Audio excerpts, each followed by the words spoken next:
하나님께서 즉흥적으로 행하신 일이 아니라는 거죠. 그런데 하나님은 그렇게 즉흥적으로 일하시는 분이 아니세요. 오랜 비전과 오랜 묵상과 오랜 아이디어와 생각 속에서 계획하신 섭리들을 하나님께서 하나하나 주님의 계획 가운데 이루어가고 계심을 믿으시기를 축복합니다. 그러니까 절대 우리의 생애도 그렇게 주님이 즉흥적으로 다루시지 않으신다는 겁니다. 그러니까 오랜 계획과 섭리 중에 우리를 단련도 하시고 연단도 하시고 복도 주시고 또 이끌어 가시는 줄 믿습니다. 심지어 우리가 실수하고 연약하고 부족하고 범죄한 것까지도 하나님께서 당신의 섭리 가운데 구속사의 완성을 위하여 합력하여 선을 이루도록 사용하시는 줄 믿으시기를 축복합니다. 아담이 범죄하고 나서 하나님께서 이제 마귀를 저주하시잖아요. 그 저주하실 때 창세기 3장 15절 보면 이렇게 말씀하세요.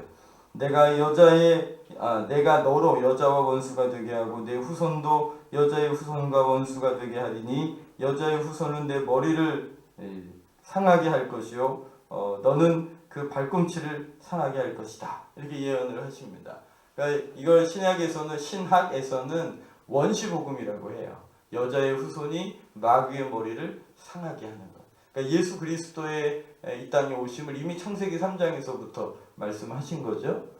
그리고 3장 21절에서 이 쫓겨나가는 아담과 하와에게 가죽옷을 지어서 입혀이셨다고 하나님 말씀하시는데요. 여러분들 가죽옷을 집히려면 누가 죽었을까요? 그쵸? 어떤 짐승이 죽었을 거예요? 어떤 짐승이 피를 흘렸을 겁니다. 지금이야 의복이 어떤 아름다움을 나타내고 그리고 어떤 신분을 나타낼 수도 있는 아버지 그런 몸이 됐지만 과거에는 의복은요 보호용이었어요. 추위에서 또 여러 가지 상하는 것에서 몸이 우리를 지켜주는 것이죠. 하나님께서 아담과 하와에게 짐승의 가죽으로 옷을 지어 입히신 것은 에덴 동산에서 쫓겨내면서도 하나님께서 그들을 얼마나 긍휼히 여기시는지 보여주시는 거고 또 그들이 보호를 받기 위해 누군가가 희생의 피를 흘렸다는 복음의 그림자가 거기 보이는 겁니다. 창세기 4장으로 가면 가인과 아벨의 제사가 나옵니다. 가인과 아벨의 제사 중에 하나님이 어떤 예배를 받으셨나요? 아벨의 제사를 받으셨습니다. 그런데요, 성경은 좀 더 세밀하게 말씀하시는데요. 하나님께서 아벨과 아벨의 제사를 받으시고 가인과 가인의 제사를 받지 않으셨답니다. 그러니까 물론 하나님께서 이 두 사건을 통해서 표면적으로 보여주시는 것은 하나님께서 곡물로 드린 제사를 받지 않으시고 피 흘려 드린 제물을 받으시죠. 이것도 앞으로 하나님께서 인류를 구속하시기 위하여 베푸신 십자가의 사건에 대한 그림자의 사건입니다. 하나님께서 피를 통하여 죄를 용서하고 그 예배를 하나님이 흠양하신다는 것입니다. 물론 그 안으로 조금 더 묵상해 보면 아벨과 아벨의 제사를 받으셨어요. 가인과 가인의 제사를 안 받으셨습니다. 그 얘기는 뭐냐면 그냥 단순히 피만 흘려드리면 되는 제사가 아니라 아벨이 하나님께서 받으실 만한 삶을 살아야 한다는 거예요. 가인이 하나님께서 받으실 만한 삶을 못 살았기 때문에 받으시지 않으셨다는 것이기도 합니다. 여러분들 예배자들이시잖아요. 특별히 금요일날 오시는 분들은 예배에 열심을 품고 또 하나님의 은혜를 사모하시는 분들이시잖아요. 그러니까 예배를 많이 드리는 것도 은혜의 통로임에도 불구하고 하나님 우리에게 분명히 말씀하시는 건 예배가 어떤 마술적인 요소가 아니라는 겁니다. 우리의 삶이 하나님이 받으실 만한 삶으로 날마다 보혈의 공로를 힘입어 드려지시기를 예수님 이름으로 축복합니다. 이런 그림자들 출애굽기로 가면은요 하나님께서 10가지 재앙으로 인하여 이스라엘 백성들을 끄집어내실 때 마지막 재앙을 혹시 기억나십니까? 장자의 죽음. 그때 양을 잡아서 문설주에 피를 바른 진만 이 죽음의 천사가 지나갔습니다. 그래서 6월 패스오버 넘어갔다. 그래서 이제 6월절이죠. 그것도 마찬가지입니다. 예수 그리스도의 십자가의 사건의 구속의 역사를 주님께서 이미 구약에서 보여주신 것들입니다. 보혈을 힘입지 않고는 누구도 죽음을 심판을 지나갈 수 없습니다. 그러니 날마다 예수님 보혈을 힘입으시기를 축복합니다. 주의 보혈 능력이 또다 주의 피. 예, 날마다 부르시기를 축복합니다. 예, 그 찬송가에 보면 그 200장 물론 곳곳에 다 이제 주의 보혈을 찬양하고 있지만 이 보혈의 사제의 은총들을 찬양하는 곡들이 모여 있는 곳이 있습니다. 여러분들 그 보혈 찬송을 즐겨 하시기를 축복합니다. 우리가요 보혈의 공로를 힘입지 않고는 그 누구도 주님의 그 임재 앞에 나아갈 수가 없습니다. 십자가를 날마다 붙잡으십시오. 목사도 별 수 없습니다. 제가 날마다 보혈 찬양 부르는 이유는 그 보혈을 힘입지 않고는 도무지 여기 설 수도 없고 예배드릴 수 없는 사람이기 때문에 그래요. 주께서 그 피를, 그 보혈을, 예수 그리스도를 구약에서 그렇게 증거하고 계십니다. 오늘 읽으신 본문도 장차 오실 예수 그리스도에 대한 하나님의 계시가 담겨져 있는 말씀이에요. 우리 15절 같이 한번 읽겠습니다. 다시 읽을게요. 시작. 내 하나님 여호와께서 너희 가운데 내 형제 중에서 너희를 위하여 나와 같은 선지자 하나를 일으키시리니 너희는 그의 말을 들을지니라. 네, 하나님께서 이 모세를 통하여 하시는 말씀인데 나와 같은 선지자를 너희 중에 하나, 선지자 하나를 세울 것이다. 너는 그가 나타나면 그의 말을 들을지어다 하고 모세를 통하여 하나님께서 비전을 제시하셨어요. 예언을 말씀하신 것이죠.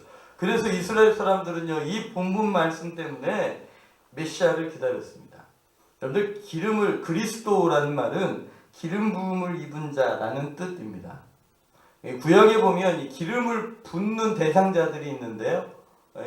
크게 분류하면 이제 세 부류입니다. 한 부류는 왕입니다. 왕을 세울 때 머리에 기름을 붓죠. 사무엘이 다윗을 세울 때에 다윗 머리에다가 기름을 부었습니다. 또 누구에게 기름을 붓나요? 제사장에게 기름을 붓습니다. 제사장에게 기름을 부어 그를 세우고 앞으로 주님과 백성들을 중간에 서서 중재의 역할을 감당하게 하죠. 또 하나가 선지자입니다. 선지자를 세울 때에 기름을 부어 선지자를 세웁니다. 그래서 이 기름을 붓다, 메시아다라는 단어 속에는 왕, 제사장, 선지자의 이미지가 함께 부합되어 있는 것이죠. 그래서 예수 그리스도께서 이 역할들을 다 하시는 겁니다. 제사장으로 중재자로 오시고 통치하시는 왕으로 오시고 주의 말씀을 선포하고 그것을 이루시는 삶을 예수님께서 살아가시는 것이죠. 이 말씀 때문에 이스라엘 백성들은 메시아를 기다렸습니다. 그래서 세례 요한이 등장을 하니까 사람들이 막 400년 만에 말라기 이후로 400년 만에 등장한 선지자잖아요. 그러니까 사람들이 세례 요한에게 사람들을 보내 물어봅니다. 당신이 혹시 그 선지자냐? 라고 물어보죠. 그랬더니 세례 요한이 난 아니다 그랬습니다. 그 선지자가 난 아니다.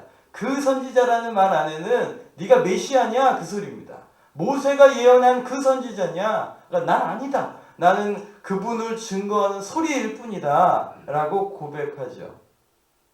예수님께서 요한복음 4장에서 사마리아 여인을 만나 주십니다. 사마리아 여인과 만나서 막 대화 중에 물 달라고 하니까 예수님께서 네 남편 데려와라 그랬더니 전 남편이 없습니다. 그랬더니 네 말이 옳다. 네가 남편이 5이나 있었으나 지금 있는 자도 네 남편이 아니구나 라고 말했더니 하나님 자신을 바라보고 있는 그분이 하나님이시고 그리스도라는 사실을 깨닫고는 그 여인이 하는 고백이 뭐냐면 여자가 가로되 주여 내가 보니 선지자로소이다 라고 고백해요. 그 선지자로소이다 이 고백이 당신이 메시아군요. 이 신명기 여기서 모세를 통하여 예언된 바로 그 선지자군요 라고 메시아군요 라고 고백하는 것입니다.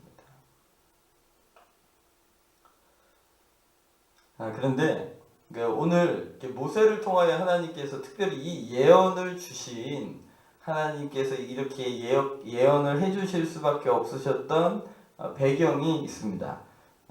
우리 다시 한번 좀 보시면 우리 16절 말씀 한번 읽겠습니다. 16절 17절입니다.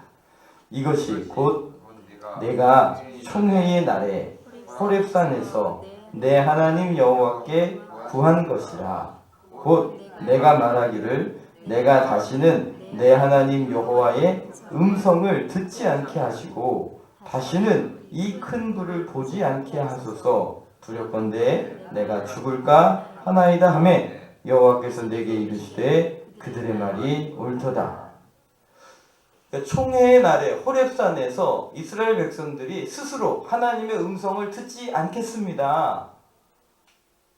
우리에게 누군가를 통해 듣게 해주십시오. 하나님의 음성을 내가 직접 듣지 않겠습니다.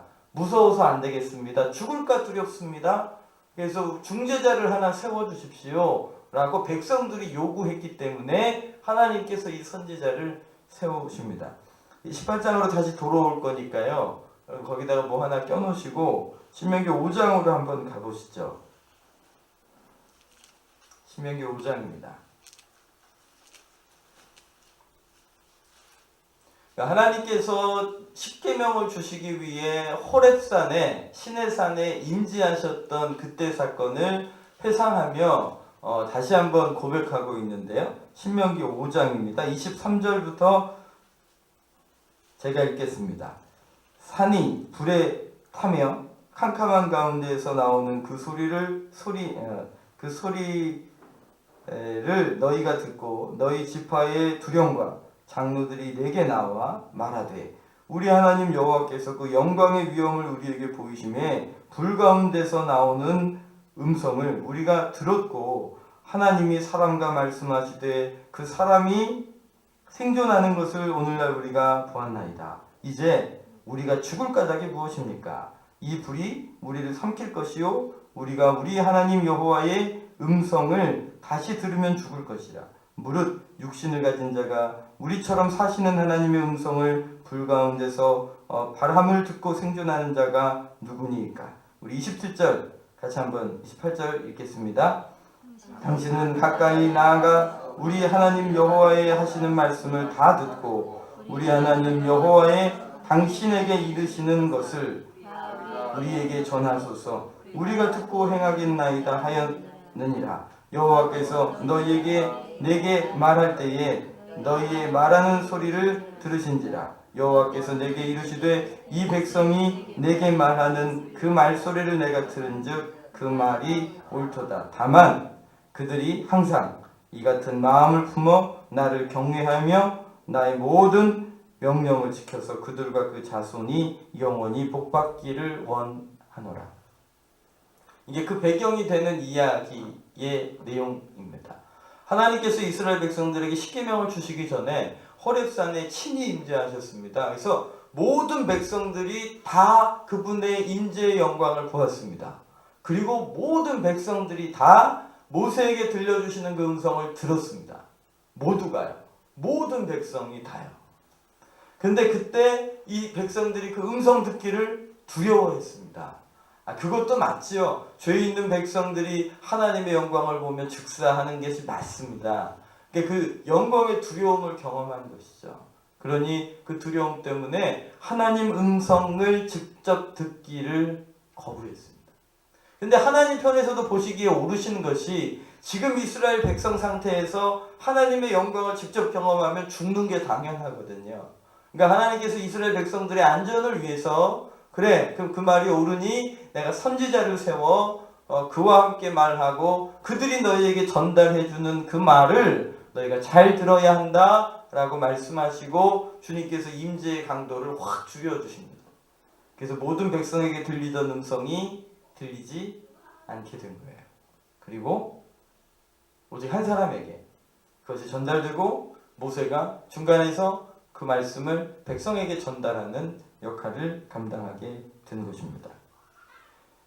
우리 18장으로 다시 건너오시면 그러니까 하나님께서 분명히 이 말씀 오늘 18장 15절부터 이 말씀은 분명히 메시아가 올 것에 대한 이중적인 예언입니다. 또 하나의 예언임에도 불구하고 이 예언이 나오게 된 배경을 이야기하시면서 16절을 한 번 더 읽을게요. 18장 16절이요.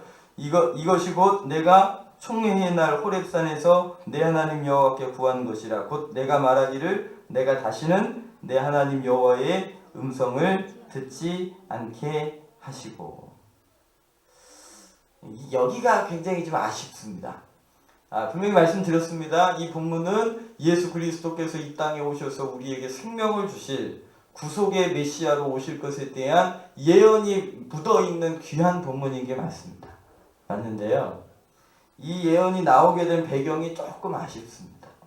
만일 이랬으면 어땠을까요? 하나님의 그 모든 백성들에게 하나님이 음성을 듣게 해주셨잖아요. 그때 모든 백성이 그의 음성 앞에 엎드려져서 그분께 순종하고 정결함을 힘입어 그 음성을 즐겨이 듣고 하나님 매일매일 우리와 말씀해 주시고 교제해 주십시오라고 했다면 무슨 일이 벌어졌을까요?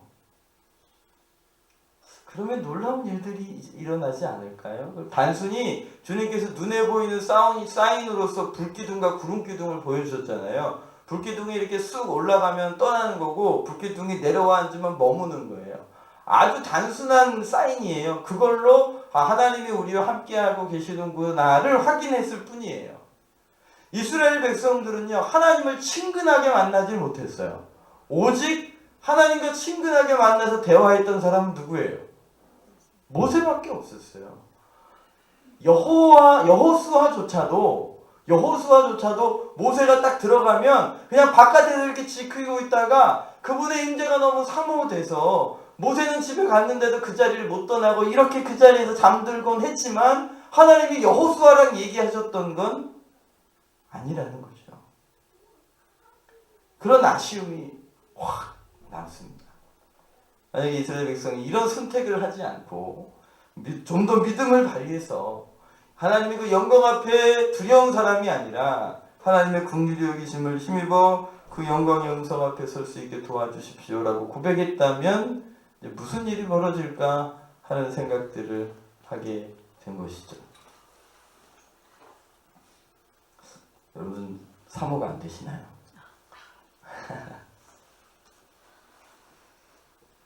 결국 주님께서 이 예언의 말씀의 완성으로 이 땅에 오셨습니다. 할렐루야.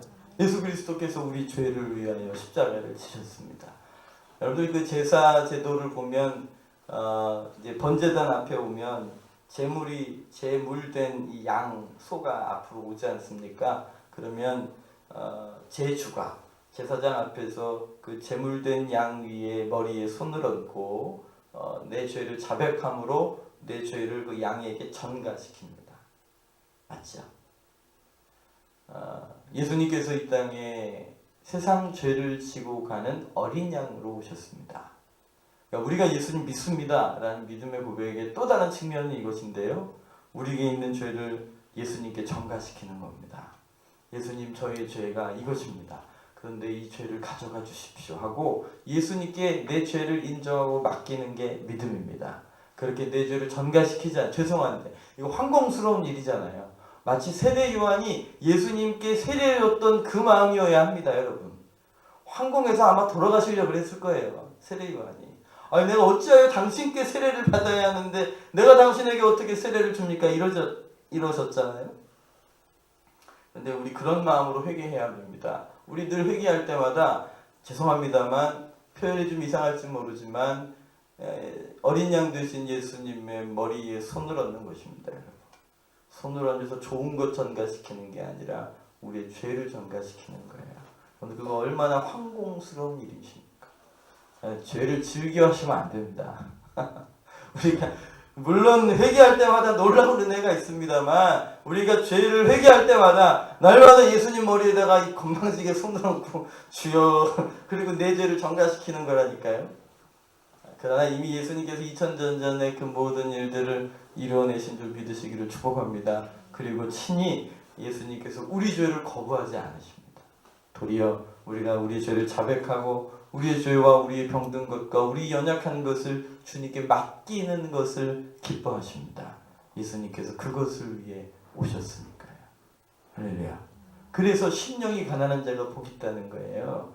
그래서 애통하게 여기는 자가 복이 있다는 거예요. 예수님께서 심령이 가난한 자를 위해 오셨기 때문에 그래요. 예수님께서 우는 사람을 위해 오셨기 때문에 그래요.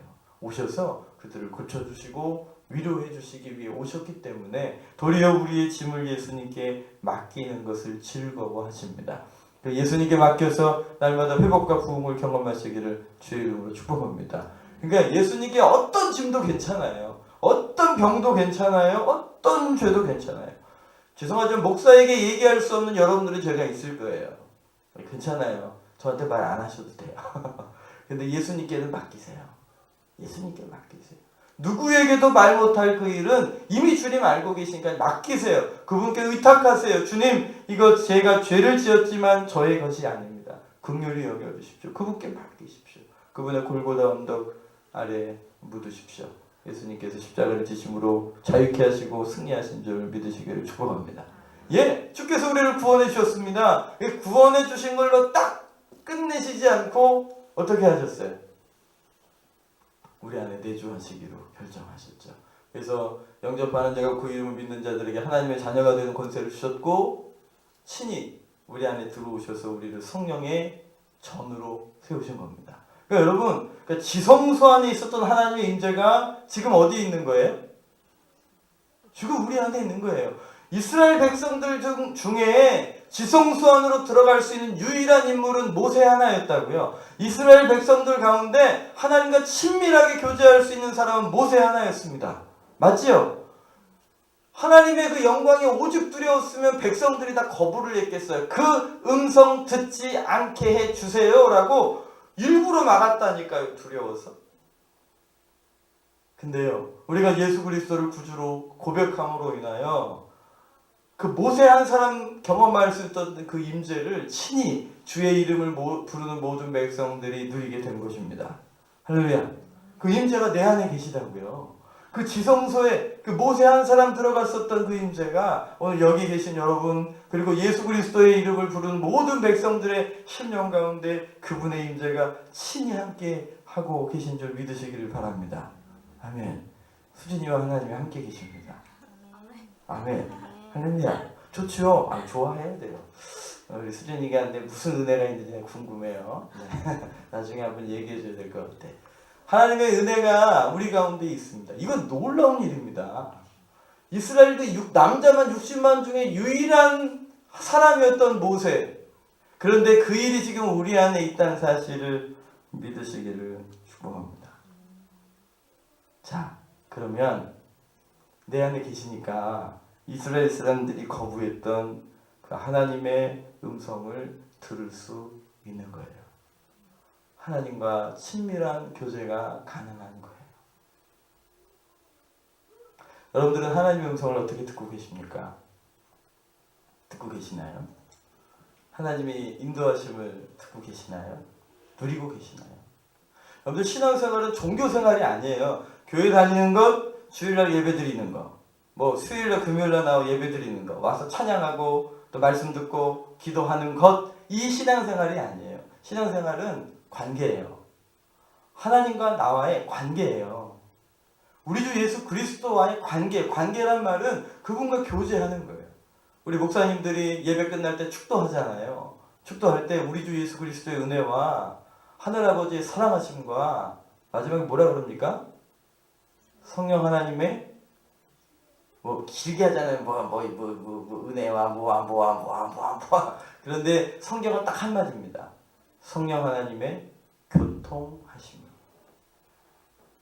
뭐 임재와 섭리와 능력과 뭐와 이렇게 붙여서 이렇게 하잖아요. 근데 성경은 딱 한마디예요.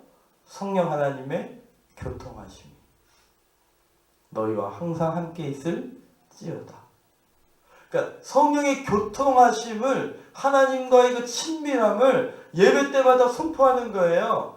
예배를 통하여 누리고 예배 밖으로 나가 누려야 되는 거죠. 하나님의 친밀함을 경험해야 하는 거예요. 하나님의 임재를 경험할 수 있는 장소가 예배의 장소이지만 여러분들 삶의 자리에서도 그 임재를 누리셔야 하는 거예요. 우리 가정에서 직장의 자리에서 누리셔야 하는 거예요. 우리 정직사님 운전하며 다니실 때도 그 임재를 누리시기를 축복합니다.